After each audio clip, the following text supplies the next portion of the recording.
அடுத்து 14வது, பகவானுடைய சன்னதியில் கத்துவது, உரக்க பேசுவது அப்படிங்கிறது கூடாது. அடுத்து கத்துறது, திடீர்னு கோபம் வந்துடுத்துன்னா ஏய் அப்படின்னு நாம் சொல்கிறோமா இல்லையா, அடே அப்படின்னு சொல்கிறோமா இல்லையா, இது போன்ற கத்தி பேசுவது அப்படிங்கிறது பெருமாள் சன்னதியில் கூடாது. அடுத்து பெருமாள் சன்னதியில் சண்டை போடுவது அப்படிங்கிறது கூடாது. யாரோ ஒருத்தர் நம்மளை வெய்யறாருன்னா அப்படியே கையை கூப்பிண்டு ஏற்றுக்கணும். இல்லைன்னா நாம் அந்த குற்றம் பண்ணியிருந்தா ஆமான்னு ஏற்றுக்கணும். இல்லைன்னா அப்படியே அந்த இடத்துல இருந்து அடியனை க்ஷமித்தருள வேணும்னு கீழே விழுந்துடணும். ஆனால் அதை விட்டுட்டு நம்ம பார்த்து இந்த குற்றம் ஏன் பண்ணினாயின்னு கேட்டால் நாம் பண்ணலை நீர் தான் பண்ணினீர் அப்படின்னு சொல்லி அவரிடத்துல வாக்குவாதம் செய்வது, சண்டையிடுவது அப்படிங்கிறது கூடாது. ஏன்னா பகவானுக்கு அது திருவுள்ளம் உகக்காது. நாம் சண்டையிட்டா ஒரு குறையும் இல்லை, தாராளமாக சண்டையிடலாம், இன்னொரு 10 ஜென்மம் கழித்து வரலாம், அவ்வளவுதான். இந்த ஜென்மால முக்திங்கிறது கிட்ட போவது கிடையாது. அதனால் பெருமாள் சன்னதியில் சண்டையிடுவது அப்படிங்கிறது கூடாது. அதுக்கு அடுத்தது பெருமாள் சன்னதியில் பிறரை துன்புறுத்துவது அப்படிங்கிறது கூடாது. பிறரை துன்புறுத்துவது அதெல்லாம் கூட பண்ணுவாளான்னு தெரியல. ஆனால் 32 அபச்சாரத்தை சொல்லும்போது தான் தெரியறது, ஓ அப்படிலாம் கூட நடந்திருக்குமோ, அதனால தானே இப்போ பகவான் தெரிவிக்கிறார், இல்லைன்னா இருக்குமா? பெருமாள் சன்னதியில் ஒருத்தரை துன்புறுத்துவது, அப்படியே கோவம் வந்துடும், பிள்ளை மேலேயோ பெண்ணு மேலேயோ கோவம் வந்து பளீர்னு ஒரு அடி கொடுப்போம். அதை வெளியில் போய் அடிக்க வேண்டியது தானே, முதல்ல அடிக்கவே கூடாது. அப்படியே அடிக்கிறதா இருந்தாலும் கோவிலுக்குள்ளே பிள்ளையோ பெண்ணையோ பத்னியோ பர்த்தாவையோ சேர்த்துக்கிறேன். 10 வருஷத்துக்கு முன்னாடி வரைக்கும் அதை சொல்ல வேண்டிய தேவையில்லை. ஆனால் இன்றைக்கி எல்லாம் காலங்கள்லாம் மாறிண்டு வர்றது. அதனால் யாரையும் அடிப்பது துன்புறுத்துவது அப்படிங்கிறது கூடாது. அடுத்து 17வது, பெருமாள் சன்னதியில் ஒருத்தரை கடிந்து பேசுவது அப்படிங்கிறது கூடாது. ஒருத்தரை திட்டுறது, அவரை கடிந்து பேசுவது, என்னென்ன வார்த்தை உபயோகிக்க கூடாதோ அந்தந்த வார்த்தையெல்லாம் நாம் சில இடத்துக்கு போனால் தானாக கிடைச்சிடும். ஆச்சாரியனுடைய சன்னதிக்கு வந்தால் இது போல் கிடையாது.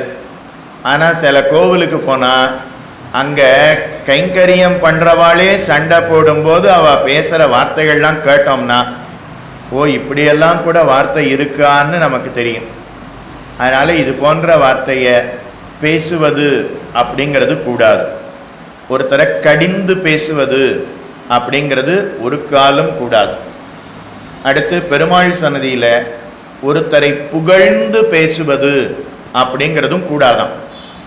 ஆச்சாரியனை தவிர மற்றவர்களை பெருமாள் சன்னதியில் புகழ்ந்து பேசுவது எல்லாம் வரும். பார்த்துக்கிறோம் இல்லையா, அதுக்குத்தான் பல்லாண்டு பாடுவது அப்படின்னு பெயர். பெரியோர்கள்லாம் பெருமாள் சன்னதிக்கு வந்தான்னா பெருமாளை சேவித்தார்கள் அப்படின்னு சொல்லுவதுங்கிறது கூடாது. இப்போ வானமாமலை ஜீயர் சுவாமி அவர் எழுந்தருளினார் அப்படின்னா ஆண்டாள் ரங்கமன்னாரை சேவித்தார் அப்படின்னு சொல்லக்கூடாது. ஆண்டாள் ரங்கமன்னாரை மங்களாசாசனம் செய்தார் அப்படின்னு சொல்லணும்.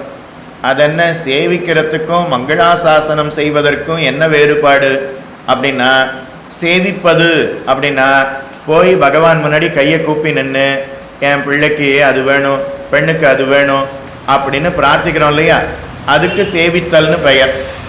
ஆனால் மங்களாசாசனம் செய்தல் அப்படின்னா உனக்கு ஒரு குறையும் வந்துவிடக்கூடாது அப்படின்னு பல்லாண்டு பாடுகிறார்கள் அல்லவா, அதுக்கு மங்களாசாசனம் அப்படின்னு பெயர்.